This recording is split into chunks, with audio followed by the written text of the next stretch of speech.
Yes, apart from getting exercises, of course, in the very early hours of the morning, it's important to get pieces of information into your head as regards your health, and that's why our doctor has been able to do. She's been able to dole out pieces of information that you will need, of course, so that you can take into consideration good aspects of your health.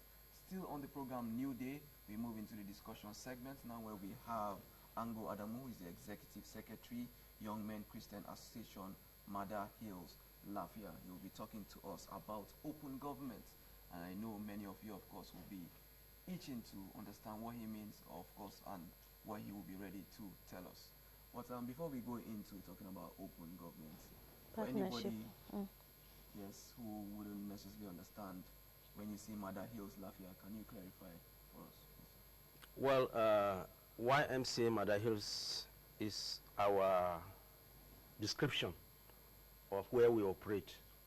It covers the entire Nasarawa state, southern part of Kaduna state, part of FCT, and northern part of Benue. This is what constitutes YMCA Mother Hills. It's a catchment area where we operate. So it's not just Mother Hills at Akwanga like people may be confused about.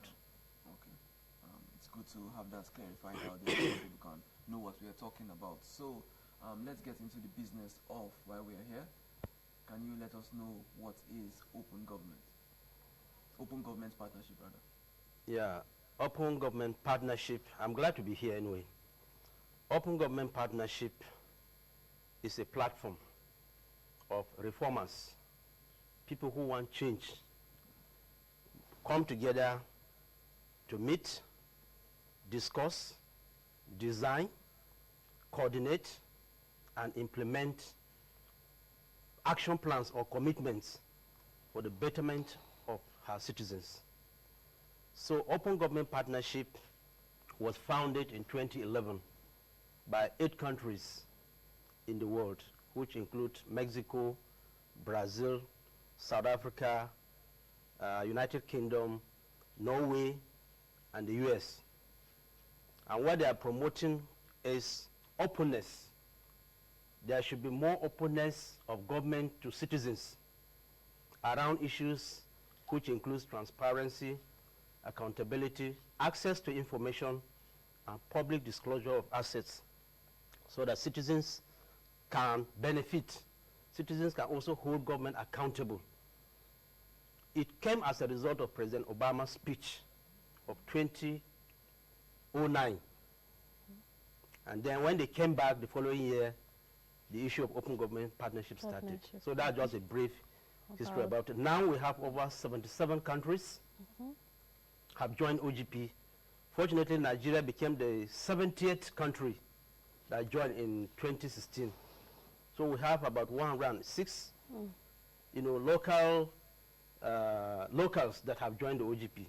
So in a nutshell, this is what I can tell you about open government partnership. Okay, now having understanding what open government partnership is, our viewer would like to know, like, what is the benefit of this open government partnership? Any state or country that's agreed, because it is voluntary, that's agreed to join open government partnership, has agreed to implement reforms, has agreed to make changes, has agreed to be more transparent, to be more open to her citizens.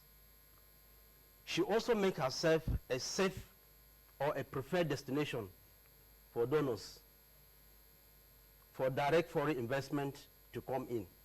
Because people, donors, multilaterals will be interested in a government that is open, that is engaging with her citizens. So that is what open government partnership is promoting. And Nigeria, under President Muhammadu Buhari, joined OGP in 2016. And Nigeria is doing excellently well in those areas of reforms. But so many states, out of 36, we have about 18 states in Nigeria that have joined open government partnership. Just like we asked, there are opportunities to improve service delivery for the state. You also, make yourself a good name. There are also grants, not loan. There are grants that is attracted for state that join OGP to do extra work for her citizens. So these are some of the benefits that the state can join, that has joined OGP, will derive. Okay, so where do some of these grants come from? Do they come from these countries, or probably the countries, rather the countries that initiated OGP? Yeah, that is one source. Private, yes, because each country that has joined has a contribution to make to the whole. But there are a lot of multilaterals, development partners that are supporting OGP globally. So they pull a lot of resources to the OGP platform, global platform, and then OGP platform globally support countries and states that are ready to implement reforms. So this is how the fund is done. And it is not loan, it's grants. Once you get these monies, you implement what we call commitments or action plans that you have designed for your state. You cannot take money designed for activities under OGP and implement any other thing outside it. It's not allowed. You can be kicked out and rejected. Okay. So that's how it works. Okay, so who does the supervision, to see that states and countries who get these grants are able to implement these projects? Well, the way OGP is structured globally, down to state levels, there is equal partnership between, that is why it is called partnership.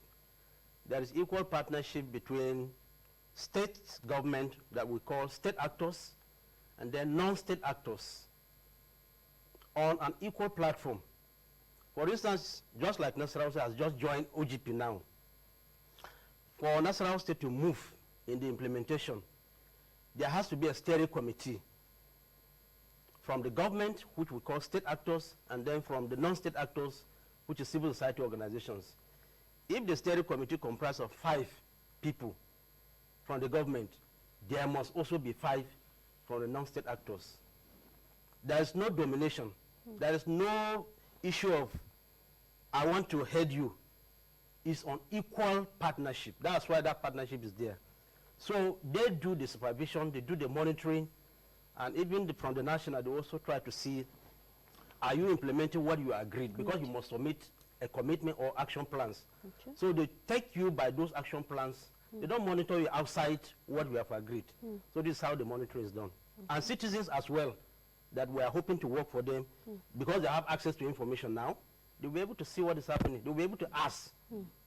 So this is how it works. Okay. Okay, you just mentioned that Nasarawa State joined the OGP. So how did the idea of this partnership came to Nasarawa State? That is very, very interesting. I've been itching for you to ask me that question. Okay. Because I know how much we have struggled to get Nasarawa State join OGP. We are not the first NGOs that started this idea. There are a lot of civil society organizations in the past regime that struggled to move from one government ministry to the other, trying to explain to them to join OGP. At a certain point in time, they got frustrated and opted out. But as YMCA, we attended State Ministry of Finance Citizens Engagement program they had, where they were calling for inputs from citizens into the budget. And they needed extra money to finance the state budget.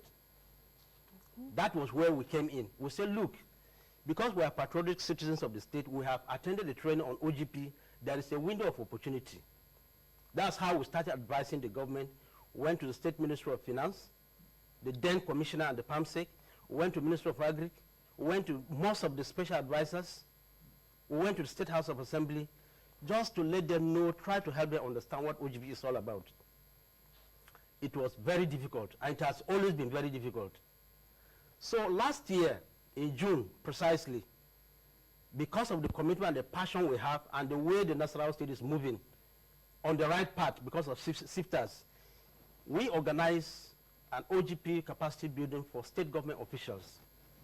15 state government officials and 25 civil society organizations. We took them out of Nasarawa, and we had that capacity building at Ibeto Hotel in Abuja.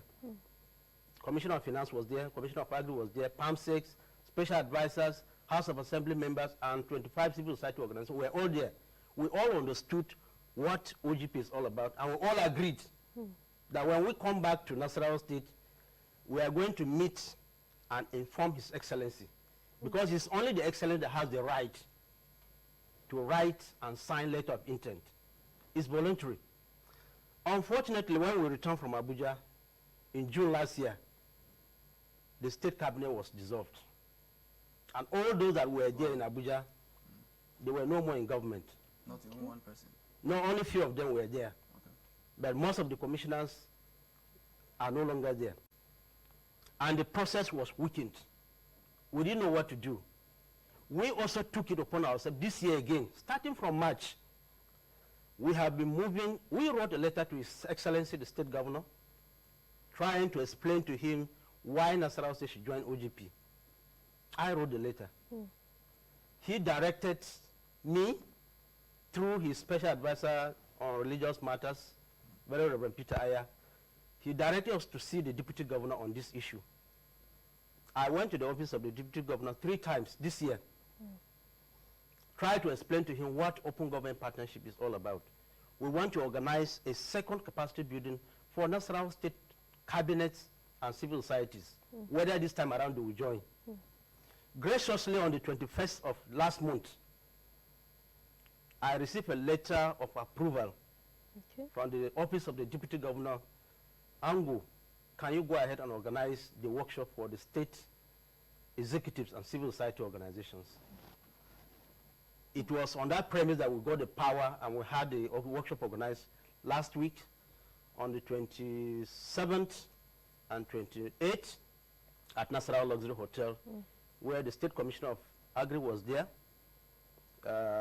Palm State Minister of Finance representing his commissioner, Minister of Trade and Investment, House of Assembly, and so many government parastatals, including over 30 civil society organizations. So making a total of 50 participants. And I think this time around, everybody has fully agreed, fully understood. And I'm happy to tell you that yes, Nasarawa State has joined OGP at the moment. Okay. Okay. So just to clarify you mentioned that the governor has to write a letter of approval. So has that happened, or you're still at the process of training? No.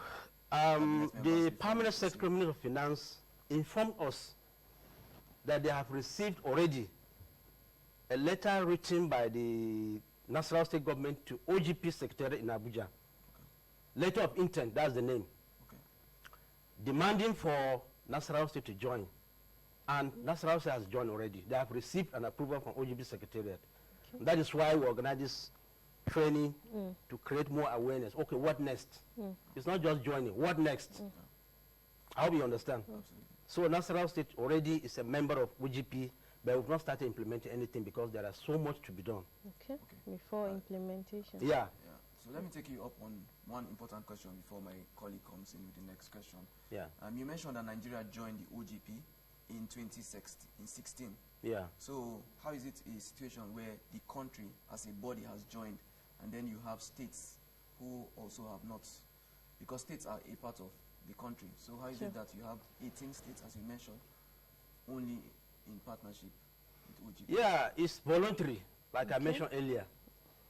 The OGP National Secretary cannot force any state to join OGP. If a state is convinced, or if a state is satisfied with what OGP is all about, she can join.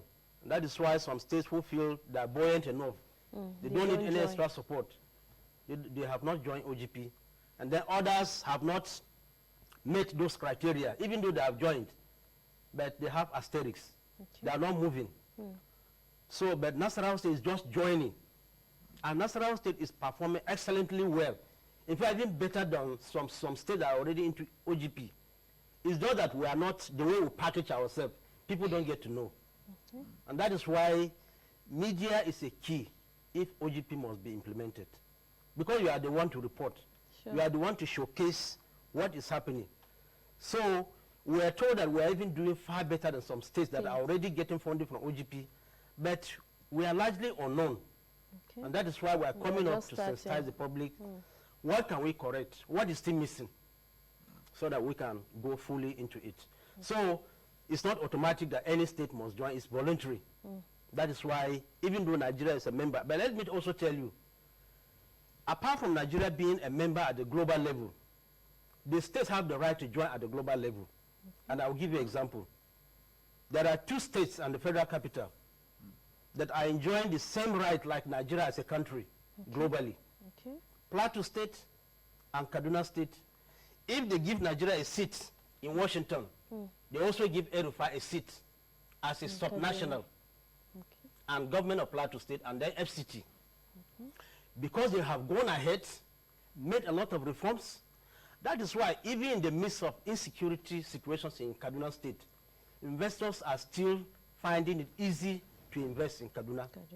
Because of reforms, they are open, so many things put in place, and El-Rufai has a way of packaging himself globally.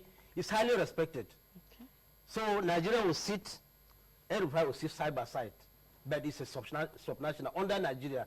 But at the global level, they are like equals. So that is why we see Kaduna and Plateau and FCT are bordering with Nasarawa State. Why shouldn't we join? What is the hindrance? That is the passion we have as an organization. We're trying to explain that, look, if grants is going to be gotten for Nasarawa State, it's not going to any NGO. It goes straight into government posts. Where we'll be happy to see is how service delivery are provided. This is where we count our gains. We count our gains where we see there is openness. People can access information from government. This is where we want to see. But in terms of monetary or any benefit coming to single NGO like the YMCA, no way. Okay, I want us to talk a little bit about YMCA. Like, why is your organization, that's YMCA, why is it so interested in like partnership, in the partnership?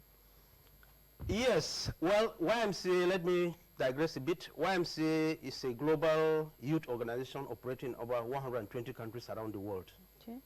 We have our state office here in Lafia, our Northern Zone office in Jos, our Africa Alliance office in Nairobi, and the World Alliance office in Geneva. So we are implementing a project called African Activists for Climate Justice. There are a lot of environmental issues in Nasarawa State. We are working with Ministry of Environment. So we want to see how, if the state government joins OGP, part of the funds that will be used to implement in Nasarawa State should go to Ministry of Environment, because there are environmental issues. Our farmers, our women are passing through a lot of hardship because of the effect of climate change. This is where our driving force is hidden. So the state government can get funding, but we are interested that part of the funding must or should be used under the Ministry of Environment to promote climate change issues. So this is where our interest lies. You know, you made mention earlier that for a state to join OGP, you need to have some criteria. Can you just highlight a little bit those criteria that any state needs to like join OGP? There are 4 criteria laid down, either as a subnational or as a national. You must score 75% of those criteria before you are eligible to join. And I'm sure, since OGP Secretariat has approved Nasarawa State, it means Nasarawa State must have scored those 75% points. 4 of those points has 4 points each. You must get 12 or 14 out of 16. That gives you the 75%. One of the criteria, eligibility criteria, is fiscal transparency. Citizens should be able to access budget without any headache. Thank God, you open a Nasarawa State website, you will see the budget. So it's no longer hidden. So it's one of the criteria. Criteria number 2 is that public servants must disclose their assets, and the state government is doing that. There must also be citizens' engagement, where civil society organizations collaborate with government and work together. And then the fourth criteria I've forgotten, but I'll remember it later. So these 4 criteria, they are must. You can't boycott it, you can't bypass it, you must qualify before you can be given approval. So I'm sure Nasarawa State, before she was given approval, must have passed this test. Okay. Just like any other state or any country, you must. Okay, so let's go to some of the challenges that you see in the whole process of implementing OGP in Nasarawa State. Well, we have not started implementation.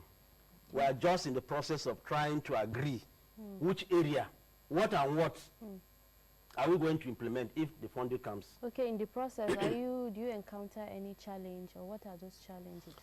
Yeah, the challenges I told you, if it was not because of the passion we have or we had for the state, the way we're moving around from one ministry to the other is enough for me to, because sometimes you go, you wait for 5 hours to see a government official for 5 minutes. And if you don't have that passion, you wouldn't want to go again. We have done that last year, and we passed through all this year, but I still refuse to be defeated, because I know what it means for the state to join. And I want to advise, though you didn't ask me that question yet, that Nasarawa State has a best chance than any state now to join OGP. Why? Because civil society organizations or non-state actors are ready to support state government. 2, the National OGP Coordinator of Nigeria, I'm just told, Dr. Gloria Ahmed, is from Nasarawa State.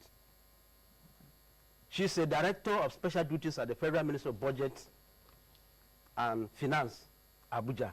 She is now the co-chair of National Open Government Partnership in Nigeria. So what do we need? If truly she's the one, you can find out, then we don't have any reason. She is from Nasarawa State, and we are very proud of her. I've not met her, but when we had the capacity building last year, the consultant told us, Nasarawa State, you are proud. You should be proud of having this lady coming from Nasarawa State, supporting other states. So why shouldn't we? Absolutely. Yeah. Okay, so how can the state government be motivated to embrace this open partnership? Yeah, I think the state is already motivated. For the fact that the state government has written shows they have some level of understanding of what OGP is, what it stands for, and the State Ministry of Finance, through the permanent secretary, is very much up and doing. In fact, it's highly motivated. He's the one that I derive a lot of inspiration from him, because each time we go, he gives us courage that, Ango, please, let's just go on. So I'm happy that because it is going, at the end of the day, it's going to be the State Ministry of Finance that is going to champion this cause. Yeah, so they're highly motivated, and they're ready, and we're ready to support them to achieve this. Okay, there's a term that I'd like you, maybe you can, if you can clarify for us, co-creation. Is there anything like co-creation? Yes, it's mandatory that any state or national that has joined OGP, they must have a co-creation. A co-creation means like a steering committee where you have state government representative and civil society representative coming together to implement those reforms without anyone dominating the other, without anyone trying to show how powerful or dominant you are. It's an equal partnership. So OGP promote co-creation all over the world. So the state government is going to bring her, steering committee, and then civil society will also bring, we'll sit together, design, implement together. That is what we mean by co-creation. Okay. All right, what is your advice? My advice to the state government, just like the consultant told us last week, is for us to hasten up, to use this period between now and December to fine-tune our action plans, our commitments, and submit. Then we will know where the money will come from. If you join OGP and there's no action plan, no commitment, it's as good as not joining at all. It doesn't translate to anything. It only becomes possible when those commitments are being implemented, or then it becomes reality. So that would be my advice to the state government through the Ministry of Finance. Right. Absolutely. Open government partnership, it's new to many of us hearing it, but of course we can see the benefits, of course, and we are all called, all and sundry in Nasarawa State, to partner, to come out and, you know, to participate so that, of course, we can make this initiative successful in our state. We've been talking with Ango Adamu, who is the Executive Secretary of Young Men Christian Association, Mother Hills, Lafia, and he has really given us a lot of information about the open government partnership, and then, of course, why it is very, very important to our dearly beloved state. It's been a pleasure having you on the program, Newday. Thank you very much. Thank you very much, sir. Thank and you. we believe when next we invite you, oblige. Thank you. All right.